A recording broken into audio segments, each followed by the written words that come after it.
दोस्तों जय हिंद। मैं हूं रवि शुक्ला और आप मेरे साथ देख रहे हैं the new Bharat. The new Bharat की तरफ से हम उम्मीद करते हैं आप जहां भी हैं स्वस्थ हैं, मस्त हैं और व्यस्त हैं। आज शनिवार की शाम, घड़ी बजा रही है ठीक 8 और हम लेकर आए हैं एक बार पुनः टीएनबी किताब शनिवार की प्रोफेसर जितेंद्र श्रीवास्तव जी के साथ। प्रोफेसर जितेंद्र सर, स्वागत है आपका टीएनबी के इस कार्यक्रम में। बहुत बहुत धन्यवाद रवि जी। लंबे समय यस, बाद हम लोग फिर यहाँ मिल रहे हैं। बिल्कुल। प्रोफेसर जितेंद्र जी जो कि देश के वरिष्ठ कवि हैं, आलोचक हैं, संपादक हैं, देश के और अंतर्राष्ट्रीय स्तर पर महत्वपूर्ण पटलों पर आपकी महत्वपूर्ण महनी उपस्थिति देखी जा सकती है। साथ ही आप निदेशक हैं अंतर्राष्ट्रीय प्रभाग इंदिरा गांधी राष्ट्रीय मुक्त विश्वविद्यालय के। हमारे लिए ये सौभाग्य की बात है कि एक बार फिर आज आप टीएनबी के इस पटल पर हैं। हम तमाम दर्शकों का स्वागत करते हैं जो अभी हमारे साथ जुड़े हैं और जो बाद में जुड़ेंगे। जो नए हैं उनसे मैं परिचित करवाता चलूं कि टीएनबी किताब शनिवार की एक ऐसा कार्यक्रम है जो प्रोफेसर जितेंद्र श्रीवास्तव जी को केंद्रित है और वे एक किताब, कहानी, कविता किसी एक विधा के साथ शनिवार की शाम आपको किताब से, लेखक, लेखिका, कवि, कवित्री से परिचित करवाते हैं।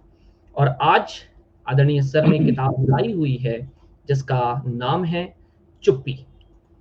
चुप्पी लेकिन प्रेम की भाषा। एक ऐसा शीर्षक जहां शब्द कम पड़ जाते हैं, जब आंखें बोलने लग जाती है, जब मौन में भी स्पर्श की अनुभूति हो, तो समझ लीजिए वह चुप्पी प्रेम की सबसे सुंदर अभिव्यक्ति है। तो आइए इस किताब के साथ आपको जोड़ते हैं और सीधे सीधे रंजीता सिंह फलक जी की यह किताब जो वाणी प्रकाशन के द्वारा प्रकाशित हुई है, और इस किताब के साथ कविता संग्रह के साथ बिना किसी अन्य भूमिका के आदरणीय सर को आमंत्रित करते हैं। सर, स्वागत है आपका। धन्यवाद रवि जी। और आपने बता ही दिया कि यह किताब रंजीता सिंह फलक का कविता संग्रह है। चुप्पी प्रेम की भाषा है।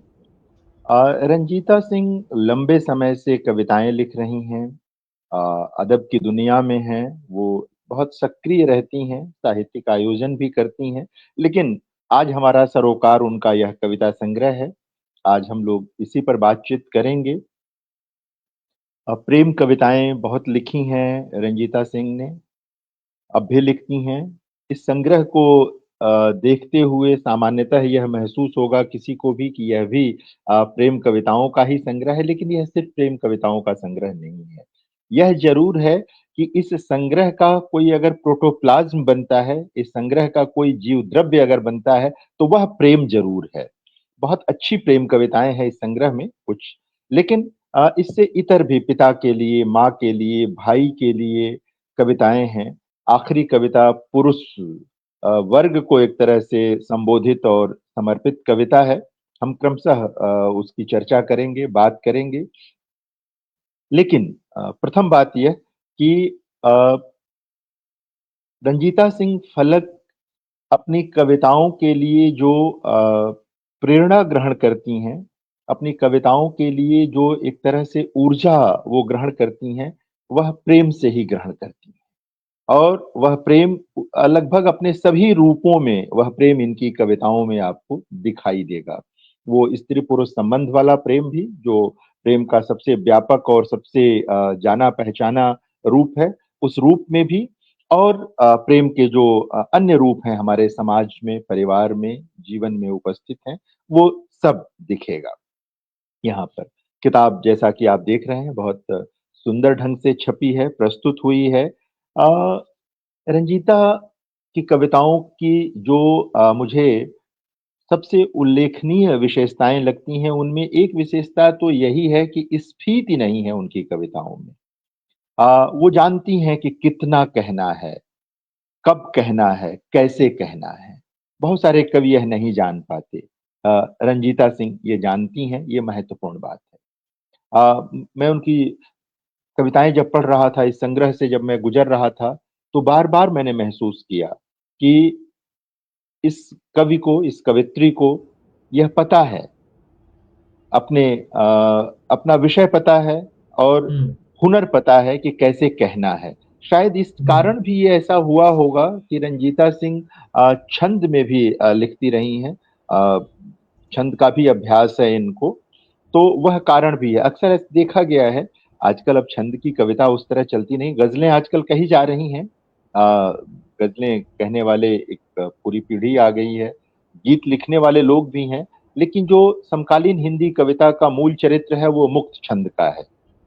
मुक्त छंद की कविताओं का, यह संग्रह भी मुक्त छंद की कविताओं का ही है। लेकिन मुक्त छंद होते हुए भी रंजीता सिंह अपनी कविताओं में कविता की लय को बचा लेती हैं। यह ठस गद्य में लिखा हुआ संग्रह नहीं है। ये कविताएं बहुत ऐसे गद्य में लिखी गई कविताएं हैं जिनका प्रवाह, जिनकी अन्विति, जिनकी पूरी बुनावट कविता की ही है। वो जिसे हम लय कह रहे हैं बेसिकली, वो लय। यहाँ लय का आशय गायन नहीं है, यहाँ लय का आशय तुकबंदी नहीं है। ये अन्विति जो है पूरी की पूरी, वो इसको बांधती है। यानी कि पहले शब्द से लेकर आखिरी शब्द तक कविता का जो तनाव है, उस तनाव को मेंटेन करना भी लय है। इसको भी लय की तरह देखना चाहिए, समझना चाहिए। तो रंजीता सिंह के वहां ये चीज आपको दिखाई देगी। सबसे पहले अगर उनकी आप कुछ छोटी छोटी कविताएं अगर देखना चाहें, कुछ इसमें थोड़ी बड़ी कविताएं भी हैं, लेकिन बहुत सारी कविताएं छोटी कविताएं हैं। एक पेज की कविताएं हैं, आधे पेज की कविताएं हैं, लेकिन वे कविताएं अपना गहरा प्रभाव छोड़ती हैं। तमाम विषय देखेंगे आप तो लगेगा कि ये कवित्री सिर्फ बहुत सारे कवियों की तरह ना, जैसे बहुत सारे कवि निबंध के लिए जैसे विषय चुने जाते हैं, उस तरह विषय चुनते हैं और फिर कविता लिखते हैं जी। रंजीता सिंह के साथ ऐसा नहीं है। रंजीता सिंह की कविता पढ़ते हुए लगता है कि कविता कहीं से आई, कविता उभरी और फिर कविता के भीतर विषय बनते चले गए, विषय बनते चले गए और कविता अपने चरम की ओर बढ़ती चली गई, अपने उत्कर्ष की ओर बढ़ती चली गई। ये बड़ी अच्छी बात है किसी कवि के लिए। देखिए, एक विषय चुन करके निबंध की तरह कविता लिखना बहुत आसान है। कोई एक विषय आपने चुन लिया, फैन आपने चुन लिया और फैन पर कविता लिख दिया आपने, नहीं, तो कविता नहीं बनती। वो एक रैखिक कविता हो जाती है। वो बहु वस्तु स्पर्शनी प्रतिभा जिसे शुक्ल जी कहते थे कवियों के लिए, तो कविता के अर्थ में भी अगर आप देखें तो वो बहुवस्तु स्पर्शनी नहीं रह जाती है, बात बनती नहीं है। तो रंजीता सिंह के वहां है कि एक कविता के भीतर भी बहुत सारे संदर्भ आते हैं, बहुत सारी चीजें आती हैं। इस संग्रह को भी उन्होंने 4 खंडों में विभाजित किया है। पहला खंड जो है वह है प्रेम की कराह है पावस ऋतु। देखिए कितना सुंदर नाम रखा है। पहले तो संग्रह का नाम भी बड़ा सुंदर है, प्रेम चुप्पी प्रेम की भाषा है। और उसके भीतर जो 4 उपखंड हैं वो हैं प्रेम की कराह है पावस ऋतु, स्मृति स्वप्न और कामनाएं दूसरा खंड है, तीसरा खंड है प्रेम की नागरिकता और चौथा खंड है पिता के लिए नहीं लिखी कोई कविता। क्या बात है। तो ये चारों खंड बताते हैं कि कवित्री का एक मिजाज भी बताने के लिए पर्याप्त है। यह भी बताने के लिए पर्याप्त है कि यह कवित्री सिर्फ एक ढंग की कविताएं नहीं लिखती है। बहुत सारी चीजें इनके वहां इनकी कविता का संसार निर्मित करती हैं। उसका जो पूरा विश्व बनता है, रंजीता सिंह की कविताओं का जो विश्व तैयार होता है, उसमें बहुत सारी चीजों की नागरिकता है, सिर्फ प्रेम की नहीं। लेकिन फिर दोहराऊं कि प्रेम जीव द्रव्य है वहां पर, उसके बिना कुछ भी नहीं है, प्रोटोप्लाज्म वही है। स्मृति स्वप्न और कामनाएं जो खंड है उसमें पहली ही कविता है एक उत्कट प्रेम कविता। अब शीर्षक से ही लगता है, लेकिन जब आप इस कविता को पढ़ेंगे तो आपको लगेगा कि एक आलोचनात्मक विवेक के साथ प्रेम संबंध और जीवन को देखा गया है। रुमान है इन कविताओं में। देखिए, मैं मानता हूं कि रुमान के बिना तो बात बनती नहीं है। बिल्कुल नहीं। रुमान तो रहना ही चाहिए। बस ये है कि कवि को ये पता रहना चाहिए कि रुमान उस पर हावी ना हो जाए। रुमान का यथार्थ के साथ एक समुचित रसायन कवि को बनाना आना चाहिए। वो बना सके तभी बात बनती है। तो रंजीता सिंह के वहां ये अच्छा है कि वो रोमान और यथार्थ का एक संतुलित रसायन बना पाती हैं, तो वो दिखता है। एक कविता है इनकी, तुम्हारा नाम, इस संग्रह में। मैं प्रेम से ही बात शुरू कर रहा हूं, इसलिए पहले इसी की बात। तुम्हारा नाम लेते ही त्वरित तड़ित सी उद्दीप्त कामनाएं दौड़ जाती हैं शिराओं में। वाह! कितनी स्वाभाविक अभिव्यक्ति है, आप देखिए। हुँ, कोई आडंबर नहीं, कोई पर्दा नहीं। मन का जो कह सकते हैं एक निश्चल प्रवाह हो सकता है, जो निश्चल अभिव्यक्ति हो सकती है मन की, वो इस कविता के आरंभ में ही पाठक को मिल जाती है। पाठक उसको पा लेता है, छू लेता है। तो ये बड़ी बात है। हुँ, महीनों से जमा रक्त प्रवाह ऋषिकेश की गंगा की तरह हाहाकार करने लगता है। प्रेम सूक्ष्मता से स्थूलता की ओर अग्रसर होता है। अब इससे किसी की सहमति या सहमति अपनी जगह हो सकती है, लेकिन कवित्री की जो अपनी बुनावट है, उसके अनुसार ये कविता आगे बढ़ती है। तो इस तरह से चलता है। इसी खंड में जो आगे कविता है, प्रेमिकाएं चुप रहीं। यह एक तरह से पूरे समाज शास्त्र को अभिव्यक्त करने वाली कविता है, जो स्त्री पुरुष संबंधों का पूरा समाज शास्त्र बनता है। अगर उसको डिकोड करना चाहें, उसको समझना चाहें, तो ये कविता उसमें मददगार होती है। और अ, और एक तरह से इस संग्रह का शीर्षक भी इसी कविता से लिया गया है। हालांकि अ, भले ही किसी संग्रह का नाम किसी एक कविता से लिया गया हो, लेकिन वह पूरे संग्रह को व्याख्यायित करने में मददगार हुआ करता है। प्रेमिकाएं चुप रहीं, क्योंकि चुप्पी प्रेम की चहेती भाषा है। प्रेमिकाएं वाह! प्रेम के अतिरेक में भी चुप रहीं। प्रेमी के स्नेहिल उद्दाम स्पर्शों से कमनित होती, श्वास श्वास विसर्जित होती, कण कण विगलित होती, अपनी ही चाहनाओं की ऊष्मा में धधकती, प्रेमिकाएं चुप रहीं। अब क्रमशः इस कविता को पढ़ेंगे। प्रेमिकाएं तब भी चुप रहीं जब उनका प्रेमी किसी और को आंख भर देखता हुआ, किसी और देह की लालसा करता, खुद से झुंझलाता हुआ, उनकी व्यथित आत्मा और शांत क्लांत चेहरे को देखता रहा।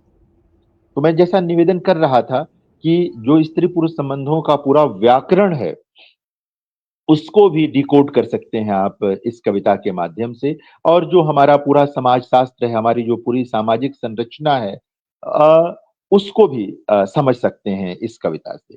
इस संग्रह की जो पहली ही कविता है, रवि जी, जिसका मैं कह रहा था खंड का नाम ही इन्होंने रखा हाँ, है, पावस ऋतु प्रेम की कराह है। हुँ, कितना मार्मिक है ना, कितना मार्मिक है ये शीर्षक ही। कितना मुश्किल है पीठ फेर कर रहना और मन को साधना, बहुत मुश्किल है बच पाना, स्थिर रह पाना, जब प्रेम किसी आपदा सा अवतरित हो। आप देखें कि कितना ऑब्जेक्टिव है कवित्री का पूरा दृष्टिकोण। उसमें एक ऑब्जेक्टिविटी आपको दिखाई देगी। बिल्कुल। अ, बहुत एक रैखिक नहीं है, एक ढंग से भागती हुई कविता नहीं है कि आपको, कई बार क्या होता है, एक ढंग से भागती हुई कविता भी आपको अपने जद में ले लेती है, लेकिन हुँ, बहुत जल्दी आप उससे बाहर भी हो जाते हैं। लेकिन एक कविता जिसमें बहुत सारी चीजें आ करके घुली होती हैं, वह कविता देर तक आपके साथ बनी रहती है। तो हुँ, रंजीता सिंह की कई कविताएं इस संग्रह की ऐसी हैं जो देर तक अपने पाठकों के साथ बनी रहती हैं, बची रहती हैं। उसमें ये कविता भी है। और भी दुख को लेकर कुछ कविताएं इसमें हैं। जी, युद्ध और बसंत को लेकर एक कविता है, मुझे अच्छी लगी वो कविता भी। कुछ छोटी छोटी कविताएं, एक और कविता मुझे इस संग्रह में अ, अच्छी लगी। अ, सुख दुख करके दो खंड हैं कविताओं के, छोटे छोटे हुँ, खंड हैं। चौंकती हूँ सबसे ज्यादा सुख की आहट से, सुख वाह! हमेशा मिला किसी भीतरघात की तरह। सुख हुँ, हमेशा मिला किसी भीतरघात की तरह, या शायद छोड़कर जाते प्रेमी की तरह। सोचती हूँ दुख न होता तो कैसे जान पाती कि दुनिया दुख के हाथों नहीं, सुख के हाथों चली जाती है। इसी का दूसरा खंड है, दुख इतने आकस्मिक थे कि सुख के पांव ठिठक गए, दुख ने बस आंख भर देखा और सुख के सारे पल बेवफा प्रेमी से पलट गए। तो दुख और सुख को बिल्कुल नए अ, साक्ष्य के साथ अभिव्यक्त करने की कोशिश की है कवित्री ने इस कविता में। मुझे अच्छा लगा ये। पिता को लेकर जो कविता है वो भी मुझे अलग तरह की कविता लगी, और पिता के लिए नहीं लिखी कोई कविता, जो खंड का नाम ही है।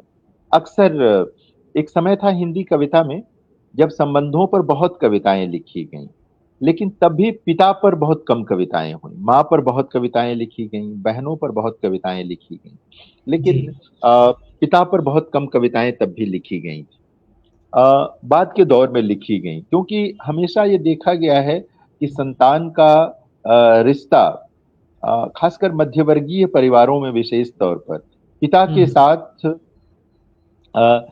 बड़ा भिन्न किस्म का होता है। वो एक आत्मीय, लेकिन कहीं मतलब तनावपूर्ण तो मैं नहीं कहना चाहूंगा, तनावपूर्ण तो नहीं होता है, कुछ जगहों पर होता होगा। वो आत्मीयता होती है, लेकिन जिसे हम कहते हैं कि लगा एक एकदम उत्साह के साथ मिलने वाला मामला नहीं दिखा जाता पिता और पुत्र में, या पिता और पुत्री में। और जिनकी वय अब 50 के आसपास हो चली है, उनके समय में तो ये दूरी बहुत स्वाभाविक सी थी, पिता और पुत्र और पिता और पुत्री के बीच। फिर भी लोग ध्यान देते थे, कहते थे। इधर पिता को लेकर के बहुत सारे लोगों ने कविताएं लिखी। एक संग्रह ही आया, पिता प्रेम पिता का दिखाई नहीं देता। ये सच्चाई भी है कि पिताओं का प्रेम अक्सर दिखाई नहीं देता रहा है, छिप जाता रहा है। कई बार तो पिता के का प्रेम गलत भी समझा गया, लेकिन बहुत बाद में समझ में आता है कि पिता का प्रेम एक आलोचनात्मक विवेक का प्रेम होता है। दरअसल पिता आपको इस दुनिया में खड़ा करना चाहता है, माँ भी खड़ा करना चाहती है, वो भी अपने ढंग से देखती है चीजों को।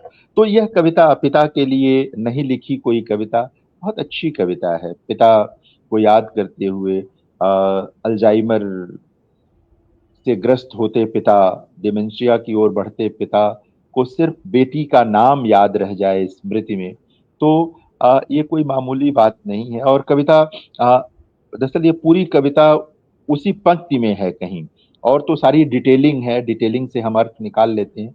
लेकिन जिसे कविता कहते हैं कि कविता कहाँ है, तो कविता वही है जहाँ पिता की स्मृति में और सारी चीजें धुल गईं, पुछ गईं, लेकिन बेटी का नाम रह गया। कैसे रह गया, क्यों रह गया? तो कविता इसी ही जगहों पर होती है। यही देखना होता है कि कवि को पता है कि नहीं कि उसकी कविता है कहाँ, वो विन्यस्त कहाँ हो रही है, किस जगह उसका सबसे मार्मिक अंश है, किस जगह पर वह कुंजी है, वो चाबी है जिससे ये कविता खुलेगी। तो ये सारी चीजें हैं। इसी तरह भाई को लेकर के इस संग्रह में एक कविता है, और वो भी आलोचनात्मक विवेक के साथ लिखी गई कविता है। ये मुझे बहुत अच्छा लगा कि भावुकता है इन कविताओं में, लेकिन भावुकता में डूबी हुई कविताएं नहीं हैं ये। ये भावुकता को साथ लेकर चलने वाली कविताएं, क्योंकि उसके बिना, देखिए, भाव के बिना, भावुकता के बिना जीवन नहीं होता है। लेकिन सिर्फ भावुकता हो तो एक तरह का लिजलिजापन आ जाता है। वहां एक स्वाभाविक है कि थोड़ी सी वही कठोरता, थोड़ी चीजें रहती हैं, तभी आप रह पाते हैं, तभी तन पाते हैं। तो वो चीज यहाँ पर है कि रंजीता सिंह फलक ये जानती हैं कि भावुकता का कितना इस्तेमाल करना है कविता में, कितनी दूर तक करना है, रिश्तों को किस एंगल से देखना है, किस कोण से देखना है। अब चाहे वो प्रेम का रिश्ता हो या परिवार में कोई अन्य रिश्ता हो, ये भी एक बड़ी बात है किसी कवि के लिए कि वो इसको जाने और समझे। जो इस संग्रह की आखिरी कविता है, पुरुष, बहुत अच्छी कविता है। एक स्त्री पुरुष को या पूरे पुरुष समाज को कैसे देखती है, उनका पूरा आलोचनात्मक विवेक रंजीता सिंह का इस कविता में दिखाई देता है। यह जो फेमिनिस्ट मोटो है, उस मोटो के तहत लिखी गई कविता नहीं है। इसमें फेमिनिज्म है, इसमें स्त्रीवाद है, इसमें स्त्री की आत्मा है, इसमें पितृसत्ता की कठोर आलोचना है, लेकिन बदलते हुए पुरुषों की पहचान भी है इस कविता में, कि कैसे नए पुरुष आए हैं। नए पुरुष जो साहचर्य का मतलब जानते हैं, जो मित्रता का मतलब जानते हैं, जो समाज में स्त्री की उपस्थिति के महत्व को जानते हैं, ये कविता उसको रेखांकित करती है और इसलिए एक ये महत्वपूर्ण कविता है। पुरुषों की भीड़ से मैं उसी विरक्त भाव से गुजरती रही जैसे ट्रैफिक जाम में फंसा कोई आम इंसान। विचित्र संयोग रहा कि दिन दोपहरी रात बेरात स्त्री होकर भी पुरुषों के बीच पुरुषों से गुजरती रही। मुझे घूरने वाली तमाम मर्दाना आंखों को मैं यकीनन एक गलत मुहावरे की शक्ल में मिली। दुनिया की भीड़ में अब भी स्त्रियों से ज्यादा पुरुष हैं और आज से 20 साल पहले किसी ऐसे शहर में मैंने बेधड़क चलना शुरू किया था जहां स्त्री को स्त्री की तरह देख पाने की भी सलाहियत नहीं रख पाए थे वहां के पुरुष।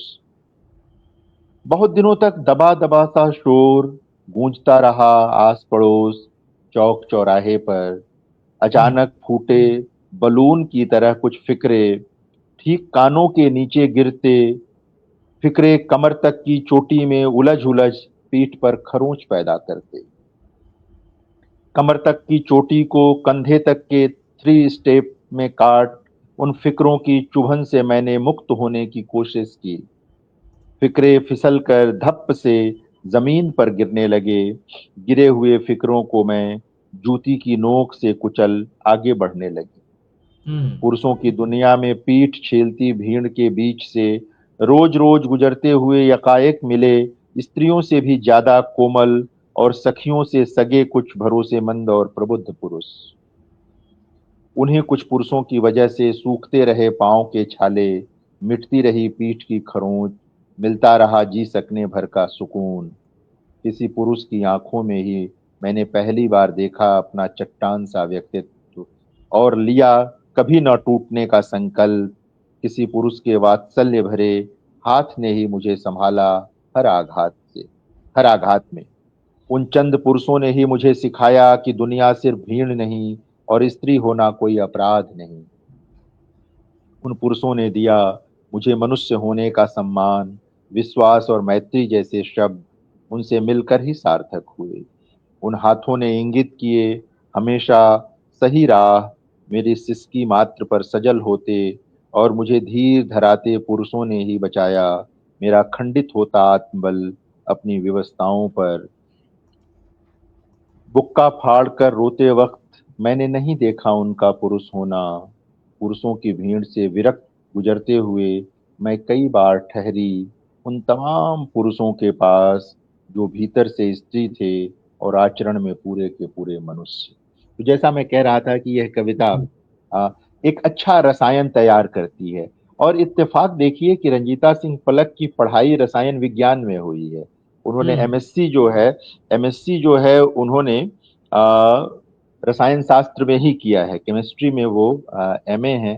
तो जो विज्ञान में उन्होंने ढेर सारा रसायन तैयार किया होगा, वह पद्धति कविता में भी काम कर गई कि यहाँ उनको मालूम है कि वहां जैसे मालूम होता है किस केमिकल को किस केमिकल से मिलाएंगे तो सही रिजल्ट आएगा, उसी तरह यहाँ पर भी रंजीता सिंह फलक को यह मालूम है कि किस भाव को कहाँ रखना है। और यही कला आनी चाहिए किसी भी कवि को, कैसे शब्दों को चुनना है, कितने शब्दों को चुनना है। ये कला अगर किसी कवि को आ जाती है तो समझिए कि उसका रास्ता आसान हो जाता है और रंजीता सिंह फलक को ये बखूबी आता है। अब वो धीरे धीरे वरिष्ठ कवित्री हो गई हैं, लंबे समय से जैसा मैंने आरंभ में कहा लिख रही हैं, लगातार लिख रही हैं। और अच्छी बात यह है कि प्रेम कविताएं लिखती हैं वो, एक ऐसे समय में जब बहुत सारे लोगों को लगता है कि प्रेम कविता क्यों लिखी जाए, जबकि बहुत जरूरत है प्रेम कविताओं की, क्योंकि हम्म। प्रेम कविताएं ही अंततः समाज को बचाएंगी। प्रेम वह तत्व है जो समाज को बचाएगा।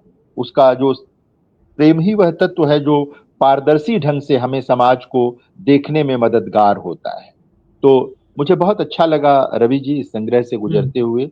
चुप्पी प्रेम की भाषा है, और मुझे लगा कि इस संग्रह की कविताएं लोगों की स्मृति में रहेंगी। प्रेम कविताएं तो जरूर ही रहेंगी लोगों की स्मृति बिल्कुल। में, लेकिन अन्य संबंधों को लेकर लिखी गई कविताएं भी लोगों को भाएंगी, और हम्म। निश्चित तौर पर उन्हें साहित्य का भी सुख मिलेगा, और जाहिर है कि रचनात्मक सुख तो मिलता ही मिलता है। मिल जाएगा ही। बिल्कुल। तो बहुत धन्यवाद सर। जिस तरह से आपने चुप्पी प्रेम की भाषा है इस कविता संग्रह पर, जैसे कि रंजीता सिंह फलक जी ने लिखा हुआ है, और आपने अंत में कहा कि वो वरिष्ठ कवित्री हैं, और साथ साथ में प्रेम जैसे महत्वपूर्ण विषय पर इतने भिन्न प्रकारों से लिखना, जैसे हम डिफरेंट टाइप ऑफ शेड्स कहें, और हर शेड में, हर प्रकार में कहीं ना कहीं प्रेम को नए तरीके से परिभाषित करने का कार्य, परिभाषित। और परिभाषित करके स्थापित करने का कार्य रंजिता जी ने किया हुआ है। और सर ने एक बहुत अच्छी चीज कही, पिता की जो परिभाषा आपने सर बयां की, और एक कवि की नजर से एक पिता और पिता के भाव आपने बताए, वो यकीनन रंजीता जी की कविता के माध्यम से, इस पुस्तक के माध्यम से, इस किताब संग्रह कविता संग्रह के माध्यम से हर किसी तक पहुंचे हैं। इसी किताब से यह है कि कितना मुश्किल है पीठ फेर कर रहना और मन को साधना, बहुत मुश्किल है बच पाना, स्थिर रह पाना, जब प्रेम किसी आपदा सा अवतरित हो। अवतरित जिस हो। तरह से सर ने आज इस किताब को चुना, इस पुस्तक को चुना, यकीनन हर किसी के लिए ये कहने में कोई गुरेज नहीं कि प्रेम और करुणा के भीतर समाहित यह पुस्तक, यह कविता संग्रह हर किसी तक पहुंचनी चाहिए, और हर किसी को यह कविताएं महज कविता होकर के नहीं, बल्कि भावों से भरी हुई, हर किसी के हृदय तक पहुंचती हुई, हर किसी को अपने एक एक शब्द से जोड़ती हुई एक सुखद अनुभूति प्रदान करेगी। तो वाणी प्रकाशन से यह पुस्तक उपलब्ध है। जो कोई भी रंजीता जी के इस पुस्तक को यकीनन पढ़ना चाहे, उसका स्वागत है। और रंजीता जी हमारे साथ में जुड़ी हुई हैं, तो रंजीता जी आपको ढेर सारी शुभकामनाएं, बधाइयां। और आदरणीय सर ने जिस तरह से आज इस पुस्तक को चुना कि चुप्पी प्रेम की भाषा है, यकीनन जहां मौन एक नजर में सारी बात कह देती है और एक मुस्कान में सब कुछ बयां हो जाता है, वहां यह किताब आपकी बहुत महत्वपूर्ण होती है। सर बहुत धन्यवाद इस पुस्तक को चुनने के लिए, और एक लंबे अंतराल के बाद में इस कार्यक्रम से जुड़ने के लिए, कि टीएनबी किताब शनिवार की प्रोफेसर जितेंद्र जी के साथ में। तो आइए इस कार्यक्रम को विराम देने से पूर्व मेरे सामने रंजिता जी की एक कविता है, उसके साथ में समापन करेंगे कि चुप्पी प्रेम की भाषा है, शायद इसलिए संसार की सबसे सुंदर प्रेम कथाएं कहीं दर्ज न हो सकी। इतिहास की जितनी भी प्रेम कथाएं हमने पढ़ी हैं, उससे कहीं ज्यादा कहानियां चुप्पियों की अबूझ लिपि में दर्ज हैं, जो आज तक न पढ़ी गई, न सुनी गई। तो एक ऐसा संग्रह जो हर किसी तक पहुंचे, हर किसी को इसे पढ़ना चाहिए। आप सभी के शुक्रिया के साथ में, सर की अनुमति के साथ कार्यक्रम को यहीं पर विराम देते हैं। बहुत धन्यवाद। जय हिंद। कार्यक्रम के साथ बने रहने के लिए और साथ में इसे अन्य साहित्य प्रेमियों तक पहुंचाने के लिए आप इसे साझा करें। और रंजिता जी धन्यवाद कह रही हैं। जितेंद्र जी आपका हृदय से आभार, आपने इस खास कार्यक्रम के लिए इस किताब को चुना। तो रंजिता जी आपका बहुत आभार। जी सर। अगली बार हम लोग शांति नायर जी की ही किताब लेंगे, और संयोग से वो आज उपस्थित हैं इसमें। जी सर। उनकी टिप्पणी आ बिल्कुल। रही है। अगले बिल्कुल। शनिवार को हम लोग उनकी किताब लेंगे। तो बिल्कुल शांति जी की किताब के लिए हम इंतजार कर रहे हैं, और उन्होंने कहा है कि रिश्तों की केमिस्ट्री को प्रस्तुत करती कविताएं, और साथ में इस विश्लेषण के लिए, आज के इस कार्यक्रम के लिए आपका बहुत धन्यवाद कि आप हमारे साथ जुड़ी रही। चलिए कार्यक्रम को यहीं रोकते हैं। धन्यवाद। जय हिंद। जय